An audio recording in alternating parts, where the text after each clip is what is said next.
Hello everyone, स्वागत है आपका एजुकेशन मॉन्क यूट्यूब चैनल में। आज हम जो हमारा UK triple S C PYQ series चल रही थी, UK triple S C PYQ series, उसी का नेक्स्ट लेक्चर करने जा रहे हैं। ठीक है, तो चलो पहले क्वेश्चन से शुरुआत करते हैं। ये क्वेश्चन का हिंदी में है और ये इसका इंग्लिश में है। जो इंग्लिश वाले इसको पॉज करके देख सकते हैं। तो पहला क्वेश्चन देखते हैं। निम्नलिखित कथनों को पढ़ें। अब यहाँ पे दो कथन दे रखे हैं, उन्हीं के अकॉर्डिंग हमें आंसर को टिक करना है। भारत की विनिवेश नीति यानी कि डिसइन्वेस्टमेंट पॉलिसी जो है, उसका उद्देश्य केंद्रीय सार्वजनिक क्षेत्र के उपक्रमों, central public sector undertaking. Central public sector undertaking क्या होते हैं? जैसे हमारे बैंक हो गए, गवर्नमेंट बैंक हो गए, जैसे एसबीआई हो गया, पीएनबी हो गया, ये सब क्या है? सेंट्रल पब्लिक सेक्टर अंडरटेकिंग के अंदर आते हैं। ठीक है, ऐसे ही गेल हो गया, ऑयल इंडिया लिमिटेड हो गया, ये सब भी क्या है? पब्लिक सेक्टर इंटरप्राइजेज है। का विनिवेश नीति का उद्देश्य क्या है? सीपीएसयू और जो वित्तीय संस्थाएं, कुछ और जो वित्तीय संस्थाएं, उनकी न्यूनतम उपस्थिति, मतलब उसमें अपना शेयर कम करना तथा निजी क्षेत्र के लिए निवेश का दायरा बढ़ाना। ठीक है, यही तो है विनिवेश नीति का उद्देश्य। पहला बिल्कुल सही है। अच्छा, विनिवेश नीति होती क्या है? विनिवेश नीति जो है भारत की डिसइन्वेस्टमेंट पॉलिसी। इसका मतलब क्या है? जो गवर्नमेंट ऑफ इंडिया की क्या होते हैं, किसी जो हमारी क्या है सरकारी कंपनी में जो शेयर होता है, उसमें क्या होता है? 100% शेयर होता है गवर्नमेंट का, तो वो पूर्णतः सरकारी कंपनी है। अब क्या करती है गवर्नमेंट? उसमें से कुछ शेयर निकाल के प्राइवेट में क्या कर देती है? विनिवेश कर देती है। जैसे 100% था, उसमें से क्या करा? 20% शेयर निकाल के क्या कर दिए? उसको विनिवेश में डाल दिया, यानी कि प्राइवेट कंपनीज को देती है। तो अब गवर्नमेंट के पास कितना रहा? 80% शेयर रहा। तो यही क्या है? ये विनिवेश है। और इसके दौरान यानी कि 20% देने के बाद जो गवर्नमेंट के पास क्या होती है, जो धनराशि मिलती है, उससे क्या करती है? वो योजनाओं में लगाती है। ठीक है, भिन्न भिन्न जो योजनाएं चलती है गवर्नमेंट, वहां उसका यूज करती है। ठीक है, तो ये हमारी विनिवेश नीति हुई। जैसे फॉर एग्जाम्पल, अगर एग्जाम्पल के लिए देखें तो एयर इंडिया, अभी क्या हुआ था? एयर इंडिया का विनिवेश करा था ना। एयर इंडिया का विनिवेश करके क्या दिया था? टाटा में इसकी हिस्सेदारी दे दी, यानी टाटा समूह को दे दी है। यही क्या है? विनिवेश नीति। अब दूसरा क्या है? दूसरा कथन इसी से संबंधित है। जो विनिवेश नीति का उद्देश्य, विनिवेश से प्राप्त धनराशि यानी डिसइन्वेस्टमेंट से प्राप्त जो धनराशि होती है, उससे क्या करती है? सामाजिक क्षेत्र और विकास संबंधी कार्यक्रमों को लगाया जाता है। बिल्कुल, जो योजनाएं गवर्नमेंट की योजनाएं चलती हैं, भिन्न भिन्न जो योजनाएं चलती हैं, उसमें भी तो पैसा खर्च हो रहा है। जैसे मनरेगा में, ठीक है, गवर्नमेंट का जैसे क्या होता है, बजट में 70-80 हजार करोड़ रुपए, ठीक है, मनरेगा के अंदर खर्च करती है। तो कहां से आएगा? इसी तरीके से गवर्नमेंट क्या करती है? जुटाती है। तो जो इस क्वेश्चन के हमारे क्या है, दोनों के दोनों कथन क्या है? बिल्कुल सही है। तो इस क्वेश्चन का राइट आंसर क्या हो जाएगा? दोनों कथन सही है। ठीक हो गया। अगला क्वेश्चन देखते हैं। सूची 1 को सूची 2 से सुमेलित कीजिए। सूची 1 में क्या है? कुछ हमें टर्म दे रखे हैं, ठीक है, और सूची 2 में उनसे सुमेलित करना है। इसी तरीके से इंग्लिश में होगा। ठीक है, सबसे पहले पहला ऑप्शन देखते हैं, बजट। बजट क्या है? बजट, सबसे पहले बजट जैसे ही आ गया, बजट के बारे में समझ लेते हैं, ये काफी इंपॉर्टेंट है। बजट के बारे में संविधान में कहीं वर्णन है? पहला क्वेश्चन तो यही बनता है, बजट का संविधान में बजट नाम से कोई वर्णन नहीं है। बजट के बजाय क्या है? Annual financial statement, annual financial statement या वार्षिक वित्तीय विवरण नाम से। ठीक है, संविधान के कौन से अनुच्छेद में है? अनुच्छेद 112 के अंतर्गत ये दिया गया। तो बजट किससे संबंधित है? बजट वार्षिक वित्तीय विवरण से संबंधित है। ठीक है, पहले का क्या हो गया? वार्षिक वित्तीय कथन, यहाँ पे दिया भी रखा है। अगला नाबार्ड। ठीक है, नाबार्ड जैसे ही आता है, सबसे पहले तो आपको क्या करना है? नाबार्ड कब बना था? डेट इंपोर्टेंट है, 12 जुलाई 1982 को। ठीक है, जैसे मैंने बताया भी था। तो नाबार्ड का काम क्या होता है? जो कृषि क्षेत्र से संबंधित, जो ग्रामीण क्षेत्रों में जो ऋण बांटना होता है, या बोल सकते हैं जो रीजनल रूरल बैंक, आरआरबी जो होते हैं, क्षेत्रीय ग्रामीण बैंक, उनको क्या करता है? उनको भी ऋण देता है। या ग्रामीण क्षेत्र में जो भी काम होते हैं उससे संबंधित, कृषि से संबंधित जो काम होते हैं, एग्रीकल्चर से संबंधित जो काम होते हैं, वहां एक करता है नाबार्ड, उसको देखता है। ठीक है, तो नाबार्ड किससे संबंधित होगा? यहाँ पे एसएचजी बैंक से संबंधित। एसएचजी क्या है? Self help group. Self help group क्या होते हैं? छोटे छोटे कस्बों में या गाँवों में क्या होते हैं? 10-15 लोग मिलकर आपस में एक क्या बनाते हैं? एक ऑर्गेनाइजेशन बनाते हैं, जहां वो क्या करते हैं? कुछ पैसा इकट्ठा करते हैं। ठीक है, और उस पैसे को क्या करते हैं? आपस में जिसको जरूरत होती है उस टाइम पे उधार देते हैं, कुछ टाइम बाद उसको वापस कर देते हैं। इसी तरीके के जो सेल्फ हेल्प ग्रुप होते हैं, उनको क्या करते हैं? नाबार्ड भी क्या करता है? अपनी तरफ से प्रोत्साहन देते हैं या उनको कुछ ऋण देता है, ताकि वो अपना थोड़ा सा सिस्टम और अच्छे से डेवलप कर सके। तो नाबार्ड किससे संबंधित है? एसएचजी बैंक से संबंधित है। बिल्कुल सही है, नाबार्ड इससे संबंधित हो गया। फेमा किससे संबंधित है? फेमा है आर्थिक सुधार से संबंधित है। अब फेमा कैसे आर्थिक सुधार से संबंधित है, थोड़ा सा फेमा के बारे में समझना जरूरी है, ठीक है। ये इंपोर्टेंट में आता भी है, फेमा और फेरा। फेमा और फेरा के बारे में काफी टाइम एग्जाम में क्वेश्चन पूछे जाते हैं, ठीक है, तो इसको समझ लेते हैं फेमा और फेरा के बारे में, ठीक है। तो फेमा और फेरा, ठीक है। फेमा क्या है, फॉरेन एक्सचेंज मैनेजमेंट एक्ट, और ऐसे ही है फेरा। पहले फेरा बनाया था, फिर उसके बाद फेमा बनाया था। फेरा कब बनाया था, 1973 में बनाया था, और जो फेमा है ये कब आया, 1999 में। फेरा का फुल फॉर्म क्या है, फॉरेन एक्सचेंज रेगुलेशन एक्ट, और फेमा का क्या है, फॉरेन एक्सचेंज मैनेजमेंट एक्ट। यानी कि जो फॉरेन एक्सचेंज है, यानी कि जो विदेशी जो होता है, विदेशी मुद्रा जो होती है उसको रेगुलेट करने के लिए होता है, यानी कि विदेशों से जो हमारे इंडिया में क्या होती है, इन्वेस्टमेंट होती है, उसको रेगुलेट करते हैं, उसको देखते हैं कहीं ये कालाधन तो नहीं है, या कालाधन बोल सकते हैं, या हवाला के जरिए जो पैसा बाहर हो जाता है उसमें क्या करता है, नजर रखता है, या कोई ऐसा धन तो नहीं है जो आतंकवाद को बढ़ावा दे रहा है, ठीक है। तो उसके लिए शुरू किया गया है, ठीक है, फेमा और फेरा। से पहले फेरा आया था, फेरा में जो कानून थे थोड़ा सा उतने सख्त नहीं थे, ठीक है, तो फेमा को लाया गया जिसमें क्या है, सख्त कानून है। फेरा के कंपेरिजन में काफी सख्त कानून है, ठीक है। तो फेमा किससे संबंधित है, आर्थिक सुधार से, यानी कि जो काला धन जो है कहीं ना कहीं गवर्नमेंट का क्या है, इकोनॉमी से संबंधित है ना, तो ये इकोनॉमिक रिफॉर्म से संबंधित है फेमा। अगला है सीपीआई, कंज्यूमर प्राइस इंडेक्स।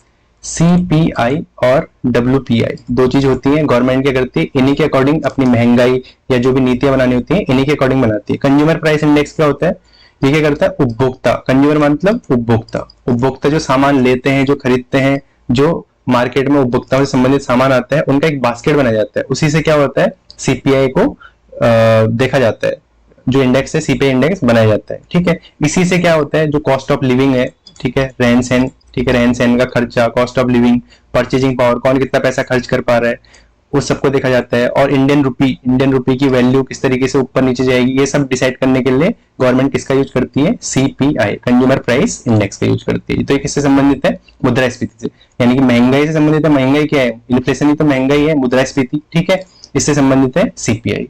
तो इस तरीके से हमारे क्वेश्चन हो गया। अगला क्वेश्चन देखते हैं, मत्तविलास प्रहसन।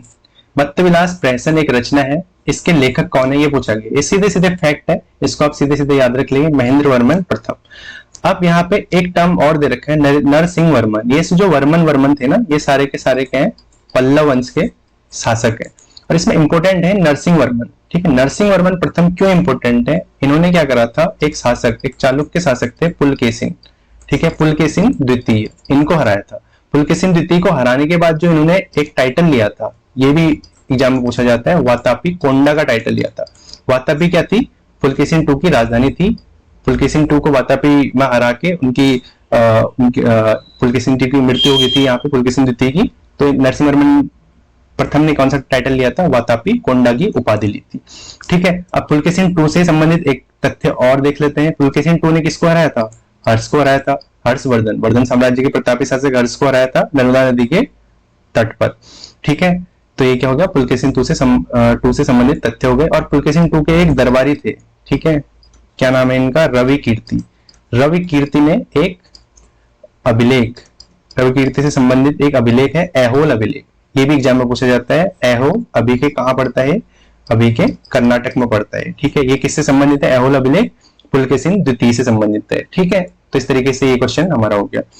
अगला क्वेश्चन देखते हैं, उत्तर भारत के अधिकांश भाग को अपने अधीन कर किसने शिलादित्य की पदवी को धारण किया, ये इसका इंग्लिश में हो गया, ठीक है। शिलादित्य क्या है, हमारा जो प्राचीन भारत है उसमें जो गुप्त साम्राज्य था, वर्धन साम्राज्य था, ठीक है, उसमें क्या है, उपाधि लेने का प्रचलन था। तो जो शिलादित्य की उपाधि ली थी, ये किसने ली थी, हर्षवर्धन ने। वर्धन साम्राज्य के प्रतापी शासक थे हर्षवर्धन, इन्होंने एक तो शिलादित्य की उपाधि ली थी, और कौन सी उपाधि ली थी इन्होंने, परम भट्टारक, परम भट्टारक की उपाधि ली थी। और एक और उपाधि ली थी इन्होंने, उत्तरापथ स्वामी, उत्तरापथ स्वामी, यानी कि उत्तरापथ यानी उत्तर भारत का जो पथ है, यहाँ से जो व्यापार होता था चाइना को, ठीक है, उस सब पे इन्होंने अधिकार कर लिया था, तो इसलिए उत्तरापथ स्वामी की। और हर्ष ने अपनी जो राजधानी बनाई थी, ये भी इंपोर्टेंट क्वेश्चन बन जाता है, हर्ष ने जो राजधानी किसको बनाया था, कन्नौज को, कन्नौज को हर्ष ने अपनी राजधानी बनाया था, ठीक हो गया। तो हर्ष से संबंधित तथ्य हो गए। और हर्ष की दरबारी कवि कौन थे, बाणभट्ट, जिन्होंने एक क्या लिखा है, हर्ष से संबंधित हर्ष चरित, हर्ष की आत्मकथा क्या, हर्ष की जीवनी बोल सकते हैं, जो किसने लिखी है, बाणभट्टी ने, जो इनके दरबारी कवि थे। और हर्ष ने भी बुक लिखी है, ठीक है, नागानंद रत्नावली, ठीक है, हर्ष की भी बुक इंपोर्टेंट हो जाती है। तो इस तरीके से हमने इस क्वेश्चन के साथ और भी क्वेश्चन डिस्कस कर लिए, ठीक है। तो इसका राइट आंसर क्या हो जाएगा, शिलालेख उपाधि किसने ली थी, हर्ष ने ली थी, हर्षवर्धन ने, ठीक है। अगला क्वेश्चन देखते हैं, निम्नलिखित में से किसे दक्षिण भारत का मैनचेस्टर कहा जाता है, Manchester of south India. Manchester क्यों कहा जाता है, सबसे पहले तो क्योंकि ये मैनचेस्टर जो शहर है यूएसए का, वो किसके लिए संबंधित है, यूएसए नहीं सॉरी यूके का शहर है मैनचेस्टर। मैनचेस्टर यूनाइटेड एक क्लब भी है, कपड़ा उद्योग से संबंधित है, ठीक है, ब्रिटेन का कपड़ा उद्योग से संबंधित शहर है। अब इसी के रिगार्डिंग दक्षिण भारत में कौन सा फेमस है, कोयम्बटूर। कोयम्बटूर को क्या बोला जाता है, मैनचेस्टर ऑफ साउथ इंडिया। और मैनचेस्टर ऑफ इंडिया की बात करेंगे, मैनचेस्टर ऑफ इंडिया की बात करेंगे तो किसको बोला जाता है, अहमदाबाद। अहमदाबाद भी क्या है, कपड़ों के लिए फेमस है, इसलिए मैनचेस्टर ऑफ इंडिया बोला जाता है। और साउथ इंडिया की बात करेंगे तो कोयम्बटूर को बोला जाता है। अगला क्वेश्चन देखते हैं, सूची 1 को 2 से सम्मिलित कीजिए। तो सूची 1 में क्या है, कुछ हमारे अधिनियम दे रखे हैं, ठीक है, और सूची 2 में उससे संबंधित तथ्य दे रखे हैं। यही इसी का इंग्लिश में हो गया, ठीक है। भारत परिषद अधिनियम या Indian council act, Indian council act 1861। 1861 जो इंडियन काउंसिल एक्ट है, ये किससे संबंधित है, ये विकेंद्रीकरण, ठीक है, डिसेंट्रलाइजेशन से संबंधित है, ठीक है। डिसेंट्रलाइजेशन की प्रोसेस की जो शुरुआत हुई थी 1861 के अधिनियम से हुई थी। इसी के तहत क्या हुआ था, कोलकाता और मद्रास में न्यायालयों की स्थापना भी की गई थी, ठीक हो गया। तो ये हो गया 1861 का अधिनियम। फिर ऐसे आता है 1909 का अधिनियम। 1909 के अधिनियम को क्या बोला जाता है, मॉर्ले मिंटो सुधार, ठीक है, मॉर्ले मिंटो सुधार भी बोला जाता है। ये किससे संबंधित है, जो मॉर्ले मिंटो सुधार है, इसने क्या करा था, सांप्रदायिक प्रतिनिधित्व, यानी कि अंग्रेजों द्वारा क्या था, हिंदू मुस्लिम एकता को खत्म करने के लिए क्या करा था, सांप्रदायिक प्रतिनिधित्व, यानी कि कम्युनल रिप्रेजेंटेशन दिया था मुस्लिमों को, ठीक है। मतलब मुस्लिमों को वोट सिर्फ मुस्लिम ही देंगे, इस तरीके से क्या है, इन्होंने कॉन्सेप्ट, सांप्रदायिकता का कॉन्सेप्ट इन्होंने शुरू करा था, ठीक हो गया। इसलिए father of communalism in India भी बोला जाता है किसको, मॉर्ले को, ठीक है, मॉर्ले मिंटो रिफॉर्म, ठीक है, इसी से संबंधित। भारत शासन अधिनियम 1919, भारत शासन अधिनियम काफी इंपॉर्टेंट है। फिर इसी में कुछ चेंजेस करके भारत शासन अधिनियम 1935 लाया गया था, जिससे हमारे संविधान के बहुत सारे तथ्य लिए गए। संविधान में बहुत सारी चीजें 1935 के अधिनियम से लिए गई। अभी देखते हैं भारत शासन अधिनियम 1919। 1919 का जो भारत शासन अधिनियम है, ये किसकी बात करता है, ये 1919 का जो अधिनियम है, ये करता है द्विसदनीय व्यवस्था की, ठीक है, द्विसदनीय व्यवस्था की बात करता है। इसमें क्या किया था, 1919 के अधिनियम में क्या हुआ था, प्रांतीय सरकार की बात की गई थी, प्रांतीय सरकार और द्वैध शासन प्रणाली की शुरुआत की गई थी। ये इंपॉर्टेंट फैक्ट है, द्वैध शासन प्रणाली इसमें 1919 के अधिनियम में आती है। और द्वैध शासन की समाप्ति कहाँ कर दी थी, 1935 में कर दी थी, ठीक है। अगला क्या है, इसी से संबंधित द्वैध प्रांतों में द्वैध शासन की समाप्ति क्या है, 1935 में, ठीक है। 1935 और 1919 में यही डिफरेंस है। 1919 में क्या है, प्रांतीय सरकार की बात की गई थी, प्रांतीय सरकार को क्या है, 1919 में द्वैध शासन की बात की गई थी।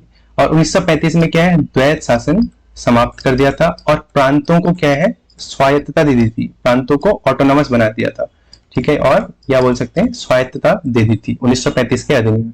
1935 के अधिनियम से ही क्या है, हमारा आरबीआई जो रिजर्व बैंक ऑफ इंडिया है, वो भी बनाया गया था, यानी कि सेंट्रलाइज एक बैंक होना चाहिए, इस तरह की बात की गई थी। ये 1935 के अधिनियम से आता है, ठीक है। 1935 के अधिनियम में क्या किया गया था, साथ में संघीय विधानमंडल की बात की गई थी। संघीय विधानमंडल, इसी के अंदर क्या होता है, एक उच्च सदन और एक निम्न सदन की बात की गई थी। उच्च सदन को उस टाइम पे क्या बोला जाता था, राज्य परिषद। जैसे आज क्या है, आज उच्च सदन को क्या बोला जाता है, राज्यसभा बोला जाता है, उस टाइम पे राज्य परिषद कहा गया था। और निम्न सदन को क्या बोला गया था, संघीय विधानसभा बोला गया था, संघीय विधानसभा, जो आज क्या है, लोकसभा है, ठीक है। इस तरीके से हमने ये क्वेश्चन देख लिया।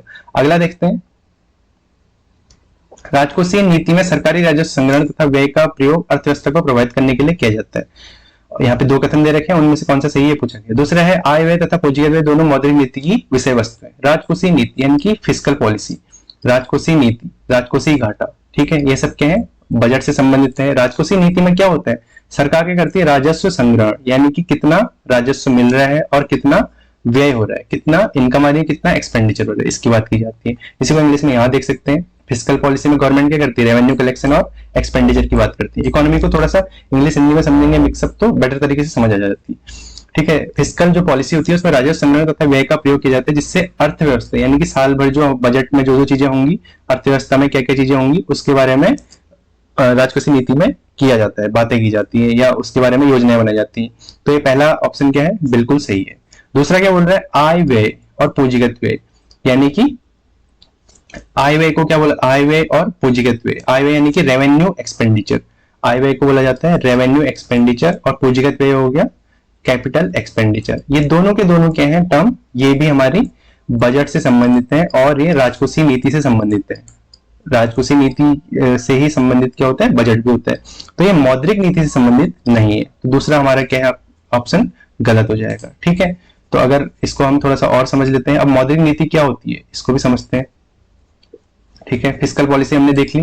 ठीक है, अब इसी के साथ हम देखते हैं मौद्रिक नीति क्या होती है। पहला हमारा सही है, दूसरा हमारा गलत हो जाएगा। अब इसी में जो मौद्रिक नीति टर्म दे रखा है इसको समझ लेते हैं। मौद्रिक नीति जो है बेसिकली मौद्रिक नीति से संबंधित क्या, मॉनेटरी पॉलिसी, यानी मॉनेटरी से संबंधित मॉनेटरी पॉलिसी कमेटी। ये कौन किससे संबंधित है, आरबीआई से संबंधित है। यानी कि जो मौद्रिक नीति होती है क्या होती है, बैंकों से संबंधित होती है। बैंकों में क्या होता है, repo rate, reverse repo rate और जो इन्फ्लेशन होता है, ठीक है, उसको टारगेट करने के लिए क्या है, मौद्रिक नीति का यूज किया जाता है।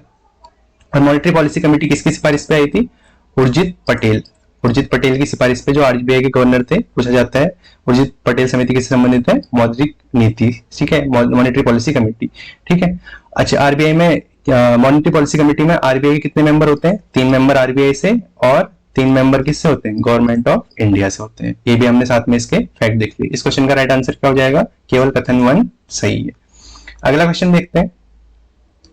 भारत में उड़ीसा में आयोजित अंतरराष्ट्रीय हॉकी महासंघ FIH का जो हॉकी वर्ल्ड कप 2023 में हुआ था वो किसने जीता, किसने जीता, जर्मनी ने जीता। ये हमें क्वेश्चन में दे रखा है। और किसको हराकर जीता, बेल्जियम को हराकर जीता। ये क्वेश्चन क्या है, 2023 के एग्जाम में आया था तो वहीं से उठाया मैंने। तो इसमें हॉकी से रिलेटेड कुछ फैक्ट देख लेते हैं। ठीक है, उसी के लिए क्वेश्चन लिया गया है। हॉकी में जो है भारत का इतिहास काफी गौरवपूर्ण रहा है। ठीक है, इंडिया ने सबसे ज्यादा ओलंपिक में जो मेडल जीते हैं वो हॉकी में ही जीते हैं।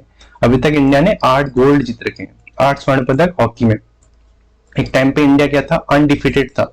ठीक है, इंडिया को कोई नहीं हरा पा रहा था हॉकी में। लगातार गोल्ड जीते हैं, कब से कब तक, 1928 से 1964 तक जितने भी ओलंपिक गेम हुए थे सब में हॉकी ने गोल्ड मेडल जीता था। और एक कब जीता था, इसके बाद 1980 में जीता था। ठीक है, तो ये हो गया हॉकी से संबंधित। जो ये वाला एरा था ये क्या था, मेजर ध्यानचंद से संबंधित था। ठीक है, इसीलिए क्या है हॉकी का जादूगर उन्हें बोला जाता है। उस टाइम पे उन्होंने इंडिया को 1928 से 1964 तक गोल्ड जीतने में मदद की थी। ठीक हो गया। अगला क्वेश्चन देखते हैं। दिल्ली मुंबई एक्सप्रेसवे का देश का सबसे लंबा संकेतक मुक्त एक्सप्रेसवे है। ये क्वेश्चन में बोला गया, दिल्ली मुंबई एक्सप्रेसवे की बात की जा रही है यहाँ पे।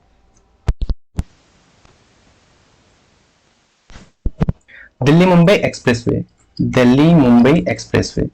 तो दिल्ली मुंबई एक्सप्रेसवे सबसे लंबा संकेतक मुक्त, यानी कि इसमें क्या है, बीच बीच में कोई चेक पॉइंट्स नहीं है। मतलब कहने का मतलब कि कोई बैरियर नहीं है। जब एक्सप्रेसवे में चलते हैं तो कोई बैरियर नहीं है, मतलब एकदम फ्री है ताकि समय बच सके। ठीक है, मतलब जाते वक्त क्या साइन फ्री बोल सकते हैं, साइन फ्री एक्सप्रेसवे दिख रहा है ना, साइन फ्री एक्सप्रेसवे। दिल्ली मुंबई सबसे लंबा साइन फ्री एक्सप्रेसवे है, ये बोला गया है। बिल्कुल सही है, पहला क्वेश्चन, पहला कथन बिल्कुल सही है। और दिल्ली मुंबई एक्सप्रेसवे की लंबाई कितनी है, 1350 किलोमीटर लगभग। ठीक है, और दिल्ली मुंबई एक्सप्रेसवे कहां से कहां तक जाता है, दिल्ली से मुंबई तक जाता है। और बीच बीच में जो राज्य आते हैं सब में ये मिलेगा। ठीक है, तो कथन 2 क्या बोल रहा है, यही पूछ रहा है। 5 राज्यों हरियाणा, राजस्थान, मध्य प्रदेश, गुजरात एवं महाराष्ट्र होकर गुजरता है। बिल्कुल सही है, यहाँ पे कथन 1 और 2 दोनों सही है। ठीक है, अगला क्वेश्चन देखते हैं। अगला क्वेश्चन क्या पूछ रहे हैं, विदेशी निवेश की बात कर रहे हैं। ठीक है, विदेशी निवेश की बात कर रहे हैं और कौन सा सही है ये बताना है। विदेशी निवेश यानी कि फॉरेन इन्वेस्टमेंट, फॉरेन इन्वेस्टमेंट की बात कर रहे हैं। ठीक है, इसी का इंग्लिश में ये हो गया।